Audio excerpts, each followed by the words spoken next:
오늘부터는 우리가 베드로 후서를 좀 같이 나누고자 합니다. 베드로 후서는 베드로 전서 후에 6년 후에 다시 편지를 하게 된 서신입니다. 그래서 베드로가 죽기 전에 이 서신을 썼고 또 흩어져 있는 교회들에게 이 편지를 오도록 전달했는데요.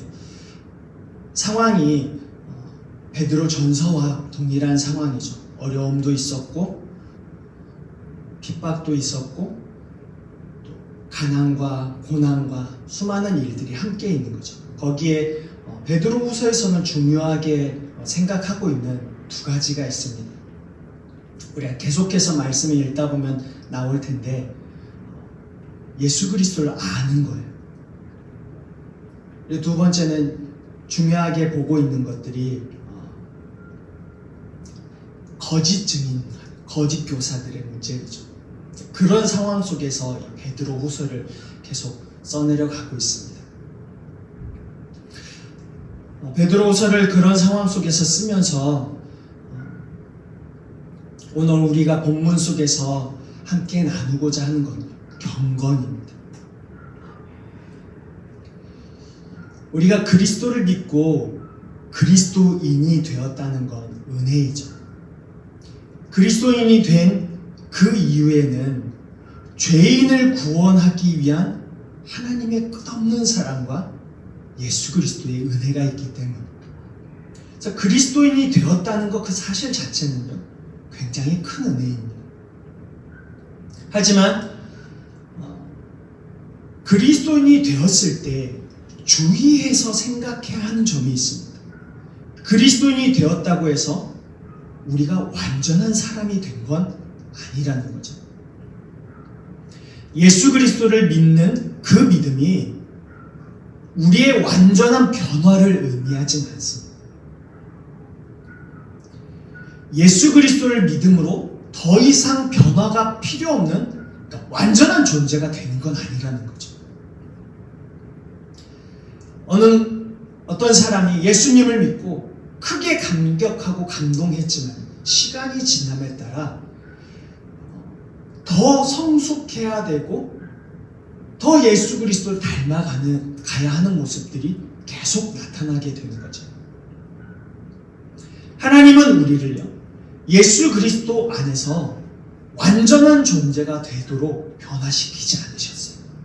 근데 이 말은 하나님이 우리를 변화시킬 능력이 없다는 이야기가 아니에요. 우리가 적극적으로 하나님이 원하시는 것을 위해 결단하고 행동해야 할 책임이 있다는 이야기죠. 이 책임이 우리를 오늘 주제를 함께 나누는 경건의 어떤 한 부분을 차지하고 있는 거죠. 그리스도 안에 있지만 여전히 죄와 싸워야 하고 세상 속에서 하나님의 뜻을 행하는 일을 결단하고 행해야 합니다. 하나님은 우리가 구원받은 그 일에 멈춰 있는 걸 원하지 않으세요. 구원의 감격 얼마나 좋아요. 근데 구원받은 그 일에만 멈춰 있는 걸 원하지 않으세요. 사실 구원은요, 믿음 생활의 시작에 불과해요. 우리가 예수님을 믿고 뜨거운 감격과 눈물을 흘리고 회개를 하고 주님 앞에 돌아왔지만 구원은 믿음 생활의 시작에 불과해요. 하나님께서 우리에게 그 사랑과 예수 그리스도를 믿어 구원의 감격과 변화를 주세요. 하나님과 예수 그리스도에 대해 알게 되면서 일어나는 변화이죠. 근데 이때 일어나는 변화는 어릴 적부터 타고난 것이 아니라 이전의 상태에서 더 나은 모습으로 변화된 것을 의미해요. 가령 죄라고 얘기하는 거죠. 내가 죄인이라고 얘기하는 거. 그리고 나의 잘못됐다고 보이는 모습들을 주님 안에서 수정하는 거죠. 근데 이 변화를 주시는 분은 하나님이세요. 하지만 우리가 예수 그리스도를 믿고 구원에 이르고 난 후에 그 이후의 변화를 지속하거나 더 성숙한 모습으로 나아가는 일은요, 자동으로 되지 않아요. 우리에게 일어나는 변화는 굉장히 수동적이에요. 그 말은 우리가 가만히 있어서 되는 게 아니라 이 변화를 우리가 적극적으로 뭔가를 해야, 변화를 위해서 뭔가를 적극적인 태도를 취해야 변화는 이루어지기 시작한다는 거죠. 가만히 있어서 되는 게 아닙니다. 우리 안에 변화를 가져다 주는 것으로 채워져야 되는 거죠. 근데 그 원동력이 되는 것이 있습니다. 그건 하나님의 사랑과 예수 그리스도의 은혜이죠. 그래서 오늘 본문에 보면요, 하나님의 사랑과 예수 그리스도의 은혜에 대해 아는 일이 필요하다고 우리에게 말하고 있는 거죠. 베드로 후서에서는 아는 것, 그러니까 알에 대해 두 단어를 사용하고 있습니다. 첫 번째 단어는 그노시스예요. 이 단어는 어떤 정보에 대한 지식이에요. 우리가 학교에서 뭔가를 배우고 우리가 성경을 보면서 하나님이 행하는 어떠한 것들을 지식으로 아는 거예요. 그러니까 지식적인 알미죠. 두 번째 단어는 에피그노시스입니다.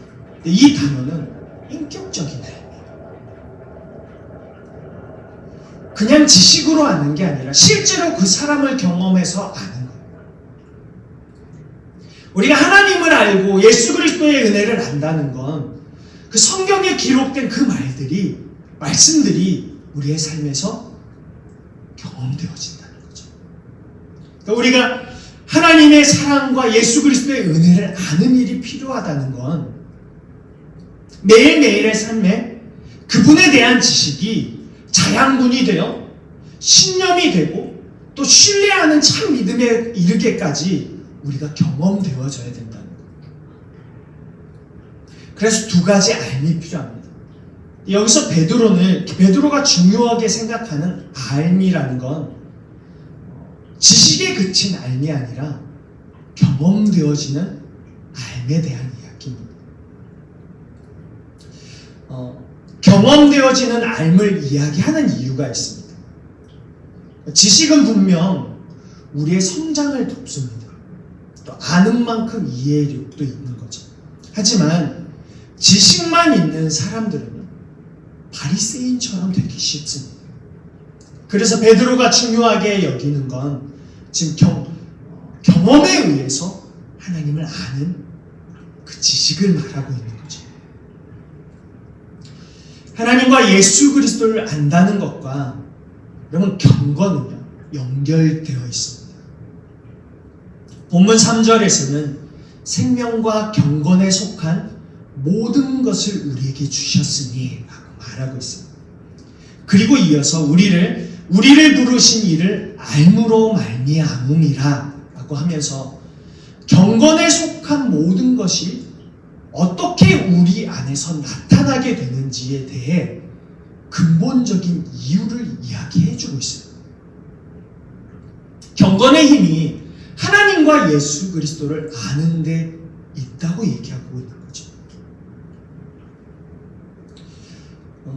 우리는 경건이라고 하면은 대부분 기도를 많이 하거나 경건의 시간, 그죠? 그런 것도 하나의 경건이라고 얘기를 하겠죠. 어떤 능력이 있거나 그러면 경건하다라고 얘기를 하는 것 같아요. 특히나 과거의 한국교회에서는 더욱더 그랬어요. 시간이 지나면서 하나님의 말씀들을 더 이해하고 또 전하는 사람들 안에서 그것이 경건이 아니라는 걸 다시 한번 짚어보게 되죠. 여러분 경건을 뜻하는 단어는 유세베이아입니다. 근데 이 단어는 좋게, 올바르게 라는 뜻을 가진 유라는 단어와 경배하다라는 뜻을 가진 세베이안이 합성된 말이에요. 그러니까 문자적으로는 좋은 예배를 드린다는 뜻을 가지고 있어요. 그러니까 우리 안에 경건의 모습이 있다는 그런 말은 좋은 예배를 드린다는 거예요. 우리가 경건하다라는 건 하나님을 향해서 좋은 예배를 드리는 거예요. 다시 말해 우리가 경건한 모습을 가지게 되는 그 근본적인 힘이 하나님과 예수 그리스도를 아는 데서 나오게 된다는 거죠. 근데 그 아는 걸 가지고 하나님을 향해 좋은 예배를 드리는 거예요. 그러니까 아무런 지식이 없는 상태에서 좋은 예배를 드릴 수가 없는 거죠. 그러니까 경건은 하나님의 사랑과 예수 그리스도의 은혜 앞에 엎드리는 거예요. 그것만큼 좋은 예배는 없는 거죠. 경건의 시간을 갖는 이유도 그렇습니다. 능력을 얻는 시간이 아니라 하나님의 사랑과 예수 그리스도의 은혜를 더욱 알기 위해 갖는 시간이에요. 그리고 이 경건이 겸손과 순종으로 나타나는 거예요. 그럼 최고의 경건은요, 순종이에요. 신앙의 꽃이 순종이라고 다들 얘기하고 있거든요. 그 말이 맞습니다. 저 사람이 경건하다라는 건 그 사람의 겸손과 순종으로 나타나는 거예요. 우리는 그 사랑과 은혜를 알기 때문에 겸손과 순종으로 나타나는 거죠. 그러니까 우리가 겸손하다, 순종한다는 말은 하나님의 사랑과 은혜를 알기 때문에 그 은혜 앞에 엎드리는 거예요. 그래서 겸손하고 그 말씀 앞에 순종하는 거죠. 오래된 찬양 중에 주님 사랑합니다 라는 찬양이 있습니다. 굉장히 오래됐는데 그 가사를 보면 이렇습니다. 주님 사랑합니다.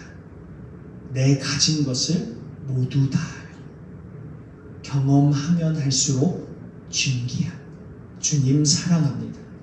그리고 후렴에는 그에 대한 화답이 있습니다. 사랑한다 아들아 내가 너를 잘 아노라. 사랑한다 내 딸아 내게 축복 더하노라. 많이 불러보셨죠? 주님 사랑합니다. 내가 진 것을 모두 다하여 경험하면 할수록 존귀한 주님 사랑합니다. 가사를 보면 알면 알수록 자신의 모든 것을 다하여 사랑하게 되고 경험하면 할수록 주님이 너무나 귀하다는 사실을 발견하게 돼요. 그래서 그 사랑과 그 은혜 앞에 좋은 예배를 드리게 되는 거죠. 여러분, 예수를 아는 게 뭘까? 그냥 지식적인 부분을 아는 것일까? 아닙니다. 그냥 지식적인 것을 아는 게 아니에요. 하나님과 우리 주 그리스도께서 우리를 향해 하신 그 모든 것을 바르게 아는 것과 그 아는 지식이 가슴 깊이 새겨져 있는 거예요. 예수를 매일매일 알아야 되는 것. 히브리서에서는 예수를 깊이 알라고 하죠. 우리를 향해 하신 그 모든 것을 바르게 아는 것과 그 아는 지식이 가슴 깊이 새겨진 그 새겨진 모든 것들이요 우리의 삶으로 나타나는 게 경건입니다. 우리가 하나님의 큰 사랑과 예수 그리스도의 은혜가 깨달아질 때 새로운 삶이 시작돼요. 믿음의 삶이죠. 이전에 가졌던 가치관과 다른 가치관을 가지게 되고요. 이전과 다른 죄에 대한 인식을 가지게 되는 거예요. 이것의 출발이 하나님의 사랑과 예수 그리스도의 은혜를 알게 되는 거예요. 그리고 그 지식이 매일매일 풍성해지는 거죠. 우리 경건의 출발은요, 지식과 도덕적인 기준에서 시작되는 게 아니에요. 그분에 대한 인식을 할 수 있고 그분의 사랑과 은혜에 대한 깊이와 넓이가 크다는 이해 속에 있을 때 경건이 시작돼요. 그리고 그분에 대한 그 모든 것들의 이해가 있을 때 우리는 누가 말하지 않아도 경건이 시작돼요. 좋은 예배를 드리기 시작되는 거죠. 경건은요, 도덕적인 접근이 아니에요. 우리는 도덕적인 것을 완전히 이룰 수 있는 사람들이 아니에요. 우리가 지금까지 살아오면서 알게 되는 게 있죠. 내가 노력함으로 도덕적인 부분을 나는 이룰 수 없구나라는 걸 알게 되는 거예요. 이 말은 곧 경건의 모습을 갖추고 그 모습이 능력으로 나타나는 부분은 우리의 노력이 아니라 하나님의 사랑과 예수님을 아는 것으로부터 나타나게 된다는 겁니다. 그 말은 곧 이런 거예요. 바꿔 말하면 우리 안에 하나님의 사랑과 예수 그리스도의 은혜가 매일매일 삶에서 이해되어지고 그 이해 속에 거하지 않을 때 경건이 사라진다는 거죠. 우리는 표면적으로 예수 그리스도를 알려고 합니다. 좋은 일 하신 분, 좋은 분, 자신의 생명을 아끼지 않고 사랑하신 분. 근데 이러한 지식적인 면으로만 받아들일 때가 많은 거죠. 그러면서 우리는 경건해 보이려고 해요. 경건해 보이는 것을 자랑하려고 해요. 간혹 신앙의 모습으로 나타나는 기도 생활이나 다른 경건의 어떤 모습을요, 다른 사람의 신앙의 수준을 평가하는 수단으로 사용하는 경우들을 보곤 해요. 근데 많은 사람들이 이 유혹에 걸리거든요. 나는 이만큼 해. 나는 매일매일 큐티해. 너 큐티해? 안 하지. 여러분, 우리가 경건하고, 전 진짜 경건하고 진짜 하나님 앞에 좋은 예배를 드리고 있다면 같이 해보자 그런 거예요. 나 이렇게 하고 있는데 참 좋더라. 하나님의 은혜가, 하나님의 살아계심이 내 안에 느껴지는 것 같아. 다시 회복하고 있어. 나랑 같이 해볼래? 도와줄게. 이렇게 돼야 되는 거죠. 근데 많은 사람들이요, 다른 사람의 신앙의 수준을 평가하는 수단으로 사용하려고 해요. 하나님과 예수 그리스도는 없어지고요, 경건해 보이는 행동을 자랑하는 거죠.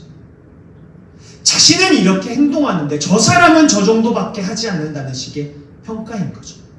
바리새인이 왜 바리새인이죠? 이와 같아서요.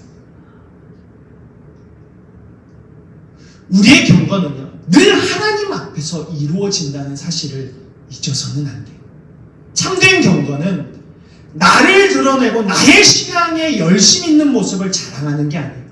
경건은 오히려 자기의 그런 모습을 드러내지 않고 주변을 살피는 것과 쇠속에 물들지 아니하는 것이라고 성경은 이야기하고 있어요. 야고보서 1장 27절에서는요, 경건에 대해서 이렇게 얘기해요. 하나님 아버지 앞에서 정결하고 더러움이 없는 경건은 곧 고아와 과부를 그 환난 중에 돌보고 또 자기를 지켜 새 속에 물들지 아니하는 그것입니다. 다시 말하면 고아와 과부를 돌보고 자기가 새 속에 물들지 않게 그런 모습으로 지키는 것, 그렇게 좋은 예배를 드리는 것, 그것이 경건이라고 말하고 있습니다. 우리가 구원의 기쁨, 감격을 회복시켜 달라고 해요. 왜 회복이 필요하죠? 우리는 왜 그런 기도를 할까? 예수를 깊이 알게 되었을 때 누리고 알게 된 것들이 있어서요. 사실 그때의 감격이 너무 컸거든요. 그 감격으로 인해서 그 예수 그리스도를 그날 알고 나서 변화되는 모습들이 보인 거예요. 그중 하나가 경건의 모습으로 나타나는 거죠.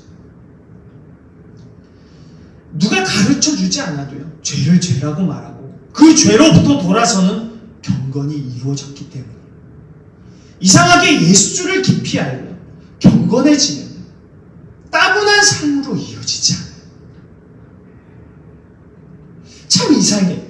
오히려 감격스럽고 감사하고 삶의 용기를 가지게 되고 주를 알게 되었다는 기쁨 속에서 살아가게 되는 거죠. 예수를 알게 되었다는 것 그것 하나로 세상을 가진 듯한 삶을 살게 되는 거예요. 그 모습 속에서 살아가는 게 경건인 거예요. 우리의 마음이 평안해지기 위해 예수를 깊이 알고 싶다는 식의 기도는요, 잘못된 기도예요. 그건 다른 이방 종교에서도 하는 거예요. 예수를 깊이 알아야 할 이유는요, 깊이 알면 알수록 주님 앞에서 경건함을 채우고 싶은 열망인 거예요. 여러분, 우리의 경건은 신비입니다. 예수 그리스도를 아는 힘에 의해 성령이 우리 안에서 역사하시는 그 능력의 지배됨에 따라 이루어지는 신비예요. 나는 할 수 없는데 예수 그리스도를 알면요, 우리 안에서 성령이 역사함에 따라 경건이 이루어지게 돼요. 우리는 경건하지 않은 자들이지만 하나님은 우리를 하나님의 신비한 능력 안에 거하도록 하셨어요. 그래서 그리스도를 떠난 경건은 가짜예요. 오직 그리스도를 깊이 알 때 다른 경건의 모습이 나타나게 되죠. 성경이 말하는 경건은요, 산속에서 명상하거나 세상을 떠나 운동생활하며 어떤 수행으로 이루어지는 게 아니에요. 그런 모습은 경건이 아니라 그냥 세상을 떠나 있을 뿐이에요. 간혹 세상이 이 땅이 싫다고 해서 산속으로 들어가시는 분이 있거든요. 그건 세상을 떠났을 뿐이에요. 성경은 베드로가 이 성경을 기록했을 때 당시의 상황은 어지러운 세상 속에 있었습니다. 그런 상황 속에서 경건을 말하고 있는 거예요. 성경은 이 세상을 살아가는 그리스도인들에게 경건을 말하고 있습니다. 회사에서, 가정에서 혼자 있을 때 핍박이 있고 아픔이 있고 슬픔과 어려움을 당하는 그 자리에서 이루어져야 하는 게 경건이라고 말하고 있는 거죠. 우리가 회사에서 어떤 모임에서 경건이 이루어지지 않는 이유는요, 다른 데 있지 않습니다. 우리가 여러 핑계를 대지만 사실 경건은 세상 속에서 이루어지는 거예요. 아픔 속에서 이루어지고요. 고민과 슬픔과 괴로움 속에서 이루어지는 게 경건이에요. 이건 누구의 탓도 아닙니다. 예수를 깊이 알아가고 또한 깊이 알지 못하는 생활로 인해 경건이 나타나지 않는 거예요. 나타나거나 나타나지 않는 거죠. 주님이 원하시는 경건은 우리의 일상에서 나타나는 일입니다. 주일 예배 드릴 때만 잠깐 그럴듯해 보이는 모습을 이야기하는 게 아니에요. 가끔 찬양단에서 헌신하거나 찬양할 때 일명 거룩해 보인다, 경건해 보인다는 표정과 어떤 제스처를 취해요. 그러면서 자기가 괜찮아 보인다는 착각 속에 살거든요. 그런데 시간이 지나 보면요, 그 생각이 얼마나 바보 같은 생각인지 알게 돼요.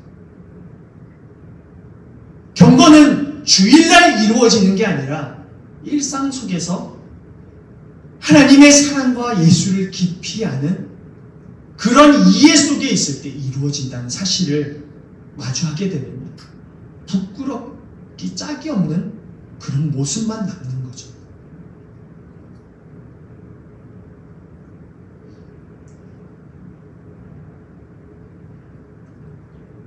교회 안에 들어오다 보면요, 경건은 내팽개치고 위치, 권력과 같은 것을 더 내세우려고 합니다. 경건과 바꾸는 거죠. 경건함은 없어도요, 권력을 가지려고요. 교회에서 권력 싸움하는 경우들이 있어요. 부사역자들이나 어떤 교회 안에 있다 보면요, 담임 목회자 와이프가 권력 싸움을 하는 것들을 보게 될 때가 있어요. 여러분, 교회에서 사모라는 직분은 성경 그 어디에서도 나오지 않아요. 그냥 한국 교회에서 담임 목회자이니까 담임 목회자 와이프를 부를 때 호칭이 불분명하니까 사모님이라고 불러주는 거예요. 담임 목회자 사모님은 뭐죠? 성도예요. 사모님 이 말은요, 그냥 호칭인 거죠. 그런데 사모님이라 불리니까 자기가 뭐라도 된 듯 생각하는 사람들이 있습니다. 교회에서 서열을 공공연하게 이야기하고 자신을요, 자기 입으로 그래요, 담임 사모라고 얘기해요. 여러분, 정말 미친 짓이죠. 어떻게 배울 게 없어서 그런 걸 배워갖고 왔을까? 정말 깜짝 놀라는 말들도 서슴지 않고 하는 경우들이 있어요.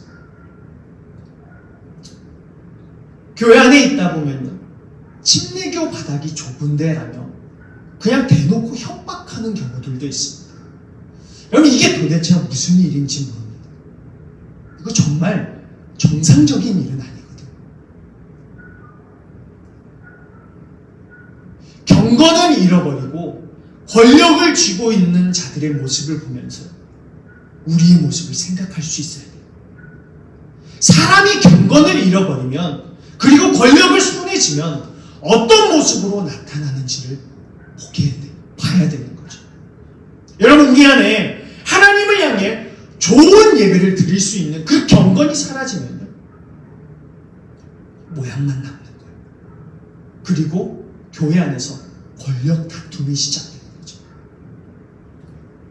지난주에 김동호 목사님의 어떤 세미나가 있습니다. 그런 세미나를 보게 됐는데, 김동호 목사님이 높은 뜻 숭의교회를 50세에 개척하고 58세에 교회를 사임했습니다. 58세에 그때 이미 교회가요, 5,000명이 넘었다고. 출석 교인이 5,000명이 넘었다고 하죠. 근데 그때 다른 목사님들을 리더로 세워서 내 교회로 나누었다고. 나눠주고 자신은 빠져나왔어요. 근데 이유는 이 교회가 하나님의 교회가 되어야 한다는 생각 때문이었다고 합니다.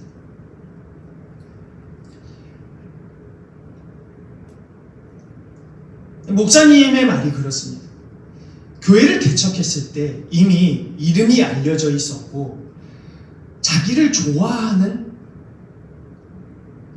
사람들이 이미 형성이 돼 있었다. 그래서 개척하고 한두 달 만에 몇천 명씩 모이는 거죠. 근데 58세에 내려놓았습니다. 김동호 목사님의 이야기를 듣는데 기억에 남는 말이 있습니다. 정확한 표현이 생각나지 않지만 뉘앙스는 이렇습니다. 이 교회가 잘못하면 김동호 왕국이 되겠다. 내가 내려가고 하나님의 교회가 되도록 해야겠다는 것입니다. 근데 듣는데 참 존경스럽기도 하고요. 어떻게 저런 일을 할 수 있었을까? 참 대단하다는 생각도 들었습니다. 다들 더 하려고 하는데 이미 5,000명이 넘는 사람들이 출석하고 있고 자신이 빠져나오면 갑자기 1,000명이 안 나오고 막 이런 경우에서 그 자리에서 내려와 다른 일을 하고 있다는 게 어떻게 저렇게 할 수 있을까라는 생각을 하게 됩니다. 여러분, 우리는 나의 교회가 아니라 하나님의 교회를 이루어야 되죠. 그건 권력으로 되는 게 아니에요. 나의 권력이 아니라 예수 그리스도를 깊이 알며 일상을 보낼 때 일어나는 경건으로 되어지는 거예요.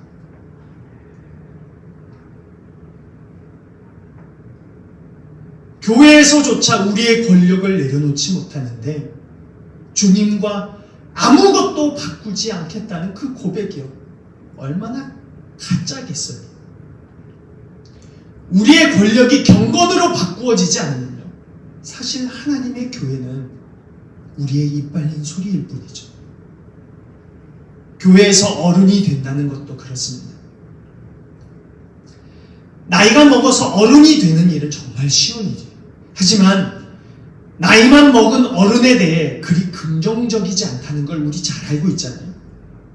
정말 어른이 된다는 건 그 안에 경건함이 흘러나오느냐의 문제인 거죠. 나이 먹었다고 모두가 다 교회의 어른 역할을 하는 건 아니에요. 여러분, 우리는 늘 조심해야 돼요. 나의 경건이 가짜가 되지 않도록 조심해야 되는 거죠. 하나님이 우리 안에 성령이 거하는 전이 되게 하셨기에 경건에 속한 모든 것을 우리에게 이미 주셨어요. 그것이 본문에서 말하고 있는 거예요. 모두 주셨기에 우리는 그 경건을 행할 수 있는 자들입니다.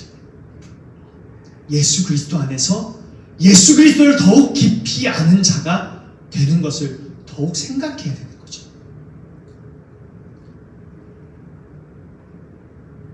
우리가 아무리 경건해 보이는 것을 자랑하고 싶고 나타내고 싶어 해도 경건은 나의 것이 아니라는 점을 이해하고 있어야 돼요.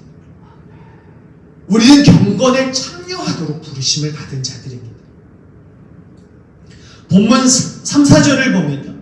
우리를 신성한 성품에 참여하는 자가 되게 하셨다고 해요.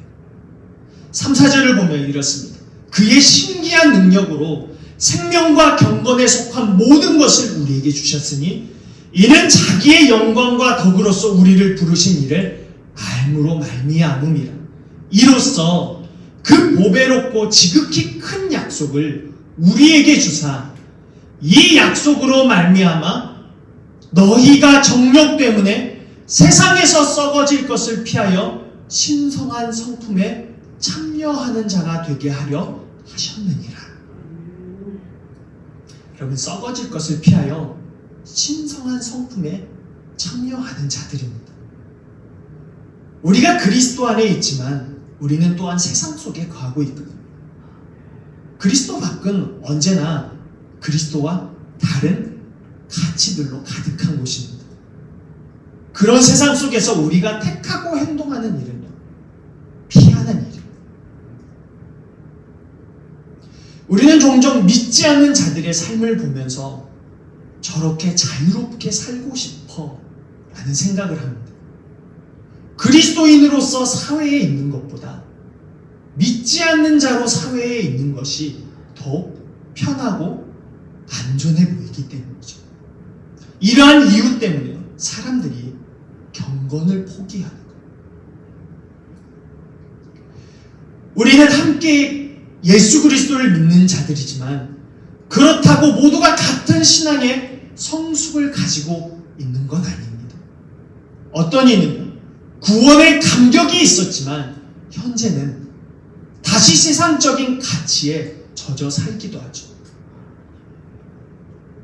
세상적인 가치에 젖어 살게 된 이유가 뭐죠? 하나님의 사랑과 예수 그리스도의 은혜를 아는 것과 그것이 경건으로 이루어지지 않았기 때문에.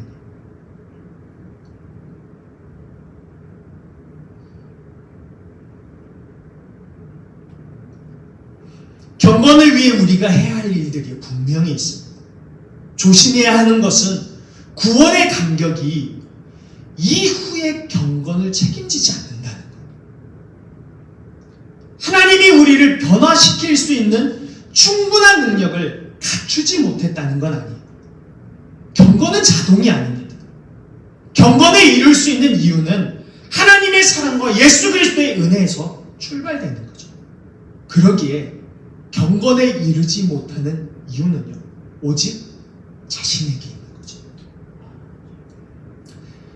생명의 삶 묵상 나눔을 하는 곳에 생명의 삶 묵상지에 실려 있는 오늘의 기도문이 이렇게 올라왔습니다.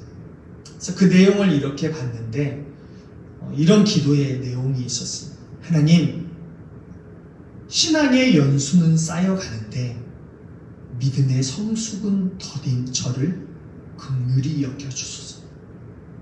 습관적인 묵상에 깊이를 더해주시고 메말랐던 기도에 눈물을 부어주소서.